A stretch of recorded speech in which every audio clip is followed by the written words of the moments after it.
राजा थे, उनकी 7 बेटियां थी, कोई बेटा था नहीं। एक दिन उन्होंने अपनी 7 बेटियों को बुलाया, दरबार लगा था, ऐसे लोग खड़े थे, बड़े बड़े मंत्री संतरी और नगर के लोग, आम पब्लिक भी थी, सब लोग खड़े थे। आज राजा ने बड़े घमंड में पूछा अपनी बड़ी बेटी से, बेटा तुम्हारा पालन कौन करता है, तुम किसका खाती हो? तो बड़ी बेटी ने कहा, पिताजी मैं तो आपका खाती हूँ। फिर उससे छोटी से पूछा, बेटी तुम किसका खाती हो, तुम्हारा पालनहार कौन है? उसने भी कहा, पिताजी आप हमारा पालन करते हैं, हम तो आपके भाग्य का खाती हैं। ऐसे 6 बेटियों ने उत्तर दिया। मंत्रियों से पूछा राजा, राजा बड़ा घमंडी था। राजा ने मंत्रियों से कहा, ए मंत्री तुम किसका खाते हो? मंत्री ने कहा, सरकार हम आपका खाते हैं। ए प्रजा किसका खाती है? सरकार हुजूर हम आपका खाते हैं। छोटी बेटी से पूछा, बेटा तुम किसका खाती हो? छोटी बेटी ने बड़ा प्यारा उत्तर दिया, पिताजी पालनहार तो भगवान है, हम तो भगवान का दिया खाती हैं, आपका दिया तो नहीं, भगवान का। आप तो निमित्त हैं, कारण है, पर खाते सब भगवान का। ये लोग जो बोल रहे हैं ये आपके दबाव में बोल रहे हैं, चाटुकारिता कर रहे हैं, ये आपकी झूठ कह रहे हैं। आप किसी का पालन नहीं करते पिताजी, सबका पालन भगवान करते हैं। उस पिता को बड़ा बुरा लगा कि मेरी बेटी ने मेरे लिए ऐसा कह दिया। उस राजा ने अपनी 6 बेटियों का विवाह अच्छे अच्छे घरों में किया, राजकुमारों के यहाँ, राजाओं के यहाँ, पर उस लड़की का विवाह जंगल के एक लकड़हारे से कर दिया। तू कहती थी ना कि भगवान का, तो देख तेरे भाग्य में ये लकड़हारा है। जंगल में उस लकड़हारे से किया जो बहुत बीमार रहता था, चल भी नहीं पाता था, पर इसको लगा जो मेरे भाग्य में था, जो मेरे गोविंद ने दिया अच्छा है। भाग्य का मिलता है, ना बाप दे सकता है, ना पुत्र दे सकता है, ना पति दे सकता है, ना पत्नी, ना जमाना, ना संसार। जो आपके भाग्य का है, जो ईश्वर आपको देना चाहता है, वो किसी भी तरीके से देके रहेगा। इसलिए कोई किसी का पालन करता है, ये गलतफहमी निकाल दो। उस लड़की का विवाह उस आम नागरिक से कर दिया। अब वो राजा की बेटी जंगल की लकड़ी काटती, सिर पे रख करके ले जाती, जो पैसा मिलता भोजन बनाती, अनाज लाती, दवाइयाँ लाती, अपने पति का इलाज करने लग जाती। दूध लाती, थोड़ा सा दूध, वो जंगल में कुटिया बना के रहने लगी। पूरा घनघोर जंगल, पास में कोई छोटा सा गांव था, वहाँ से सामान ले आती थी, जंगल में रहती थी। जो दूध बचता था तो जंगल में वहीं पर एक नाग नागिन का जोड़ा था, उसे वो दूध पिला दिया करती। अब जंगल में तो जीव जंतु ही सहयोगी होते हैं, नाग नागिन वहीं रहते थे। अब वो जो नाग था बड़ा सिद्ध नाग था, उसके पास मणि थी।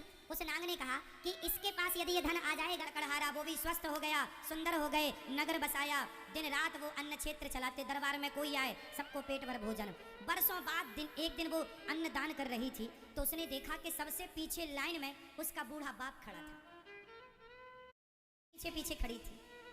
उसने तो पहचान लिया, पर उसे कोई ना पहचाना। तब उस लड़की ने अपने बूढ़े बाप से कहा, पिताजी आपकी ये दुर्दशा कैसे हो गई? उसने कहा, मैंने आपको जाना नहीं पिताजी, मैं आपकी बेटी 7वें नंबर की छोटी, आपने मुझे लकड़हारे से विवाह था। पिता की आंखें गीली हो गई, बेटी तेरा ये वैभव कहाँ से आया? कहा था ना पिताजी, जब देने वाले भगवान हो तो कोई रोक नहीं सकता, जब देना वो चाहे तो कोई रोके कैसे, और वो ही ना देना चाहे तो कोई कितना भी दे फलीभूत ही नहीं होगा। इसलिए देने वाला पालनहार ईश्वर है, मैं भगवान के आश्रित थी, उन्होंने दिया। पर आपकी ये दुर्दशा कैसे हो गई बेटी? जब से तू गई है तब से मेरे उल्टे दिन चालू हो गए, उल्टी गिनतियां चालू हो गई।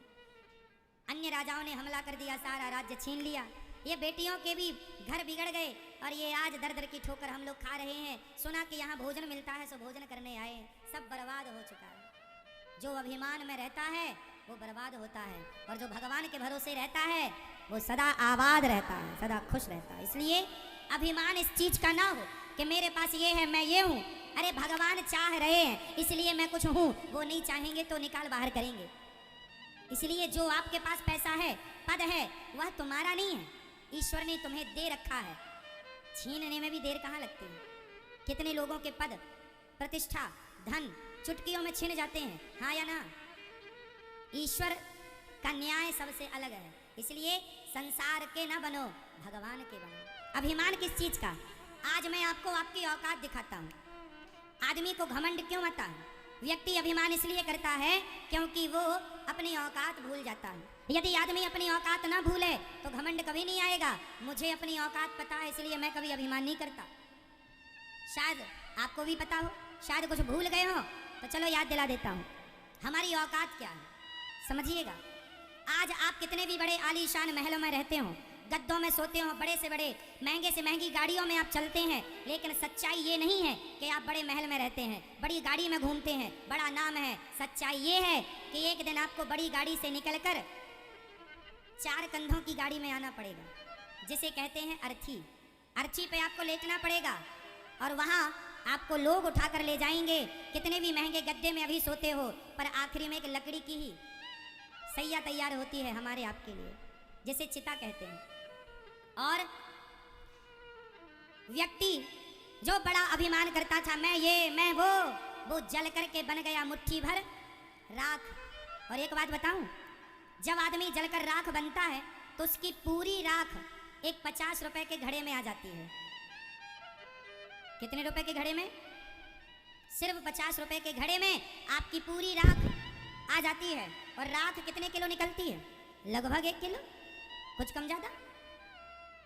क्यों जी? सही है। आदमी चाहे 100 किलो का हो, चाहे 50 किलो का हो, या 125 या 150 किलो का, एक दिन मुट्ठी भर राख बनना ही पड़ेगा। हाँ या ना? आप में से कितने लोग ऐसे हैं जो एक दिन मुट्ठी